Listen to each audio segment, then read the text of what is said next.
Salut à tous, amis parisiens, supporters du PSG. Je ne vais pas vous demander si vous avez la pêche. Je pense qu'on est tous dégoûtés du résultat et très agacés par rapport à la prestation de notre équipe. On va analyser cette rencontre qui opposait le Paris Saint-Germain à l'Atlético Madrid, match qui comptait pour la quatrième journée de phase de Ligue de la Ligue des Champions. Défaite 2-1 au Parc des Princes. Warren Zaïre-Emery avait pourtant ouvert le score à la 14e minute de jeu pour les Parisiens.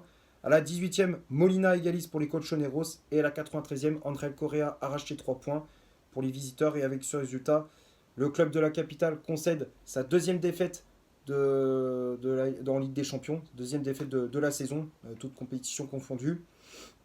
Le classement, je te l'affiche juste ici. Donc on est actuellement à la 25e place sur 36 équipes. On est la 25e équipe.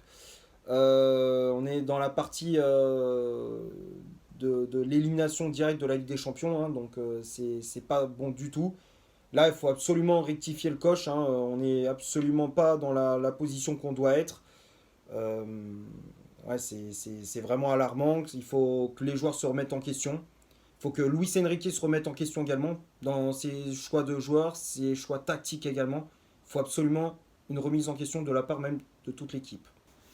Bon, on va parler de ce qui s'est passé durant ce match face à cette équipe de l'Atlético. Euh, Ce que j'ai vu là face au coach Colchoneros, c'est juste lamentable. C'est lamentable. Jamais tu dois perdre ce match. Jamais. Quand tu vois la prestation de l'Atlético Madrid, normalement tu dois les fracasser en deux.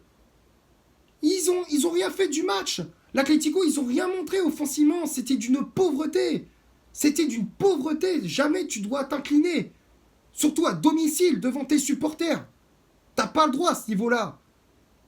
Là, attention, c'est simple pour moi. Les gars, le responsable, il y a deux responsables dans ce match. Le premier, c'est Luis Enrique, parce que tactiquement, ce qu'il a proposé, je ne comprends pas ses choix. Je ne comprends pas même ses changements. Ça, c'est. Je ne comprends pas. Et deuxièmement, c'est nos attaquants. Barcola et Asensio, c'est surtout les deux. Barcola et Asensio, c'est les pires. Là, offensivement, c'est une catastrophe. Hein. En Ligue des Champions, ça va pas du tout. Hein. Ça va pas du tout. Pourtant, tu commences bien le match. Malgré tout, tu mets du pressing, tu mets de l'intensité, tu as la possession de balle, tu gagnes tes duels. Tu ouvres le score dès la 14e minute grâce à Warren Zaïre-Emery. Suite à une perte de balle de Clément Lenglet dans la surface de réparation. C'est récupéré par Dembélé qui trouve Zaïre-Emery dans la surface. Et le milieu parisien qui, avec beaucoup de sang-froid, ajuste Yann Oblak, qui avait déjà le cul par terre, petit piqué, magnifique but, hein, son but, il est beau à Zaïre-Emery. 1-0, donc tu te dis, c'est bien, on mène au score, on fait une bonne entame de match. Jusque-là, tout allait bien. Hein. Jusque-là, ça se passait très très bien pour le PSG. Et là, 4 minutes après, 4 minutes plus tard, tu prends un but de casquette. Un premier but de casquette, hein, parce que le deuxième aussi, hein, c'est un but de casquette. Hein, mais un premier but de casquette, hein. Premier but casquette, 18e minute, but de Molina. Mendes avec sa teinture blonde là, je sais pas ce qu'il foutait. Je sais pas, il fait une relance hasardeuse. Il a fait n'importe quoi Mendes sur son côté gauche. Il a fait du grand n'importe quoi. Défensivement, il a mordu la poussière. Face à comment dire, Simeone là. Giuliano Simeone, il a mordu la poussière. Il a été à la ramasse. Il a été à la ramasse. Il était totalement à la rue. Premier but, il fait, comme je te disais, il fait une relance hasardeuse. Ça revient dans les pieds des joueurs de l'Atlético. Et puis à la conclusion de cette action, c'est Molina qui ajuste Donnarumma d'une frappe puissante. Ça fait donc un partout. L'Atlético qui se relance.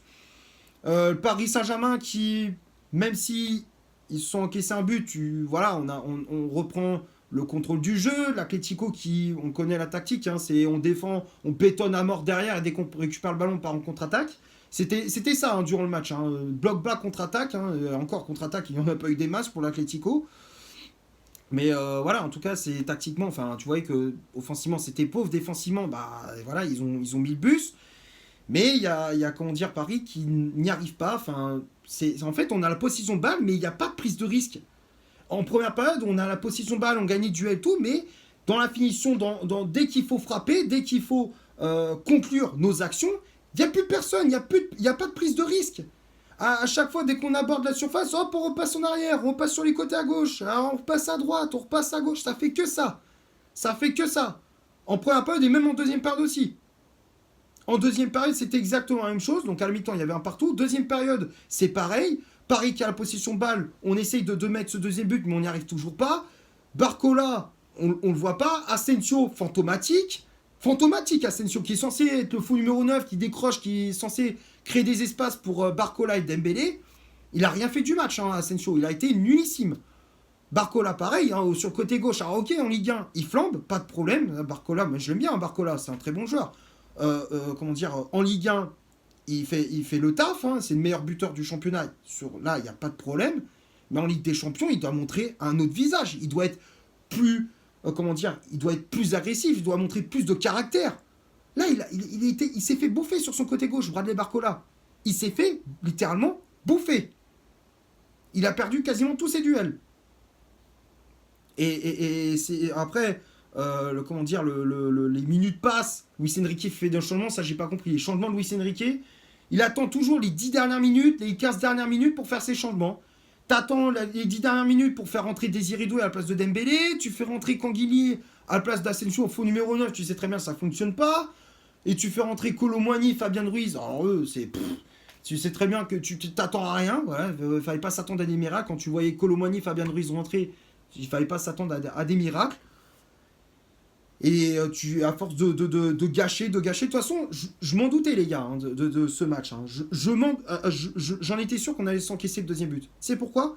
Parce que à force de gâcher, à force de gâcher, l'Atlético, ils allaient se réveiller, ils allaient profiter de la petite faille dans la défense parisienne, la petite faille, le petit détail qui fait la différence. Ils se sont engouffrés, ils ont fait la différence, hein, l'Atlético. Ils ont profité de cette petite faille en fin de match pour s'engouffrer. Et ça a fonctionné. 93e minute, but de Correa. Tout part du côté gauche avec Antoine Griezmann, qui renverse de l'autre côté pour Correa. Et là, les gars, là, il faudra aussi ouvrir le dossier Donnarumma. Parce que sur l'action, alors déjà, Vitinha, jamais tu dois tourner le dos face à ton adversaire. Sur un 1 contre 1, jamais tu tournes le dos. Correa, il l'a éliminé trop facilement. Et puis Donnarumma, là on va parler aussi de Donnarumma, parce que il y a des matchs, ok, il nous a sauvés en Ligue des Champions, ça il n'y a pas de problème, mais il y a des matchs aussi où il a été nullissime. Là, combien de fois on a vu Donnarumma faire des boulettes en Ligue des Champions? Je vous jure, t'as l'impression que Donnarumma, il fait tout le temps les mêmes erreurs, tout le temps les mêmes boulettes. Chaque année, hein, tu regardes, il fait toujours les mêmes erreurs. Un coup c'est au pied, un coup c'est sur ses sorties, un coup c'est sur les arrêts avec les mains. C'est toujours. Il fait toujours une boulette. Il fait au moins 2, 3, voire même 4 boulettes chaque saison en Ligue des Champions. C'est toujours pareil, Donnarumma.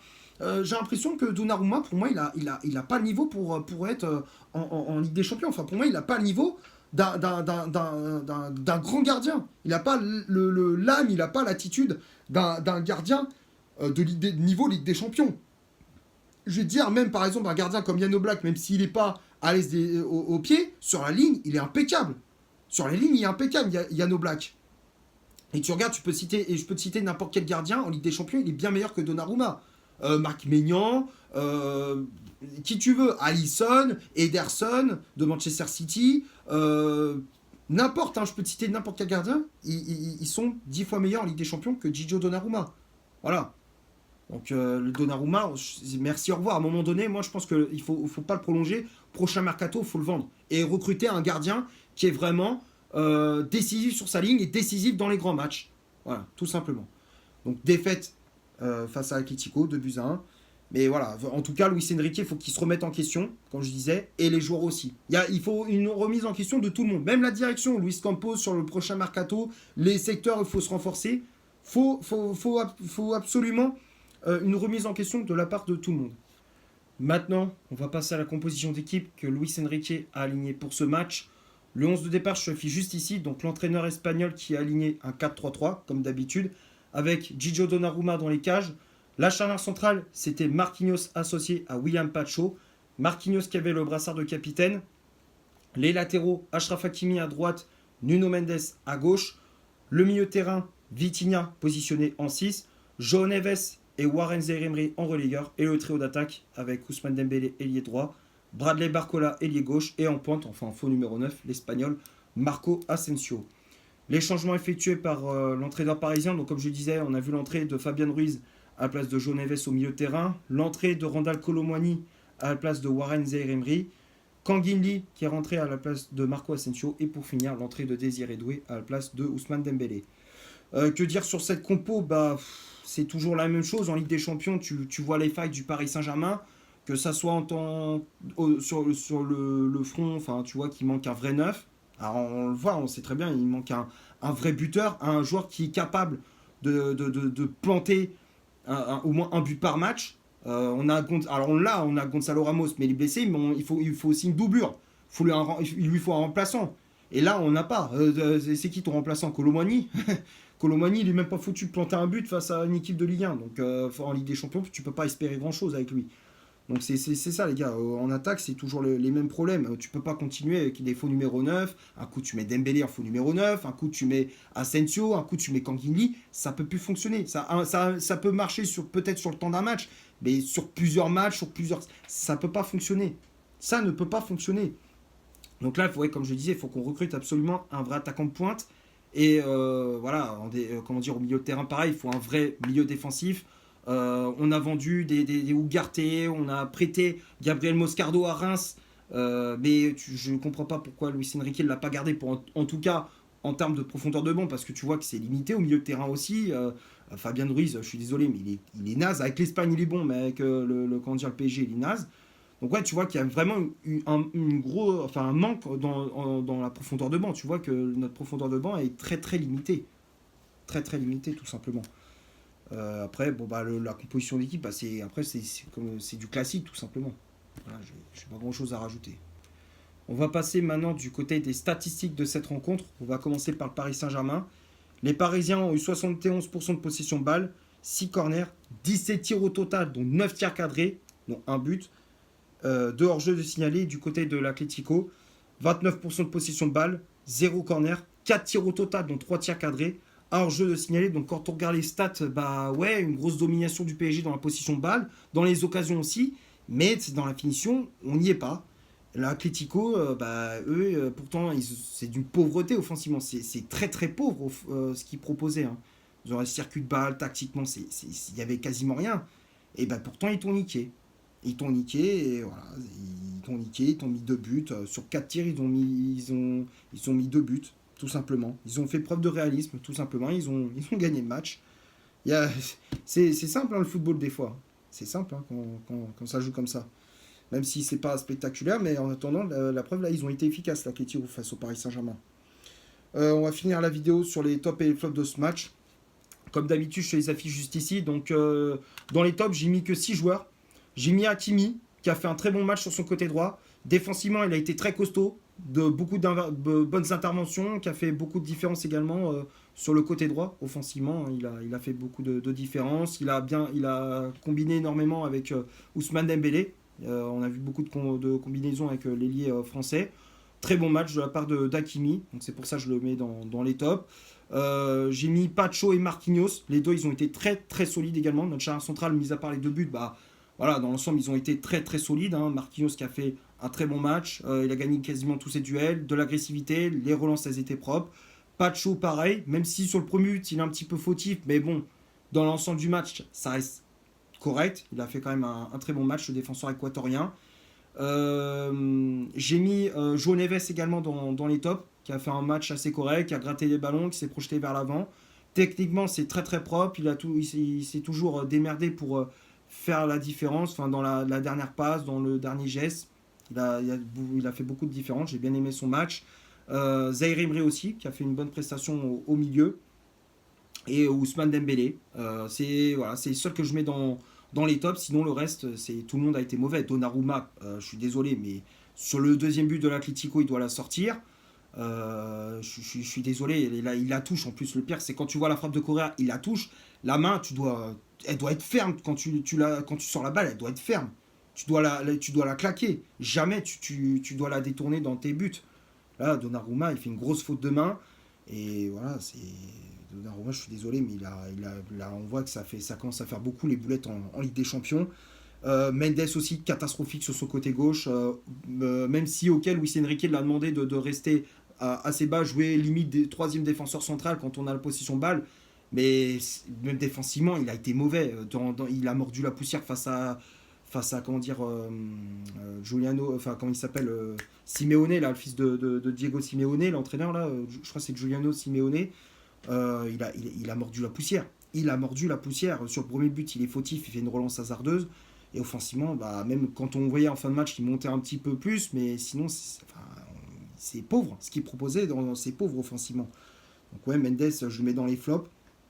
Vitinha également, je le mets dans les flops. Il a pas fait un bon match. Dans l'impact physique, il s'est fait bouger. Dans l'agressivité, manque de caractère. Dans les passes, il n'y avait pas de prise de risque. Dans ses décisions, il n'y avait pas de prise de risque également. Je passais toujours sur les côtés, mais sinon il n'y avait rien. Je tentais pas une frappe de loin, je faisais pas un ballon piqué dans la surface. Enfin, il n'y avait rien. Il n'y avait aucune prise de risque de la part de Vitinha. Pourtant, normalement, d'habitude, on était habitué à voir Vitinha vraiment, tu sais, avec la position balle, calme, serein, faire toujours. On voyait qu'il y avait toujours de la créativité dans son jeu. Là, c'était neutre, il n'y avait rien dans ce que proposait Vitinha. Et puis Barcola et Asensio, je les mets également dans les flops. Hein, ils n'ont pas été bons du tout, comme je le disais. Et puis les remplaçants, pareil. Kanguili, Doué, Colomani et Ruiz.